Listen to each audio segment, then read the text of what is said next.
অনেক দিন পরে বের হইলাম। অনেক দিন বলতে যতদিন থেকে তেলের অভাব পড়ছে আর কি, অকটেন পাওয়া যায় না আর কি। সিরিয়ালে ঘন্টার পর ঘন্টা মানুষ সিরিয়ালে থেকে যখন অকটেন নিতেছে তখন থেকে আমি হতাশ।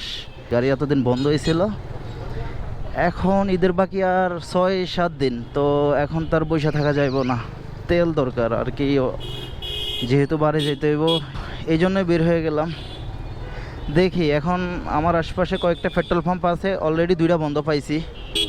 তো এখন আছে শান্ত সিএনজি পাম্প, যেটা হচ্ছে মুগদা। দেখি ওখানে গিয়ে পাই কিনা। ওখানে না হইলে মানিকনগর আছে।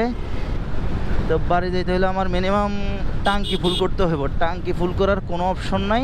হয়তো বা পাম্পে গেলে আমার 200 টাকার ফুয়েল দিতে পারে, আর যারা রাইড শেয়ার করে হয়তো তাদেরকে 5 লিটার ফুয়েল দেয়। 2-3টা পেট্রোল পাম্প ঘুরে আসলাম, যেটা হাজিপাড়া, রামপুরা হাজিপাড়া, ওইখানে পাওয়া যায় নাই।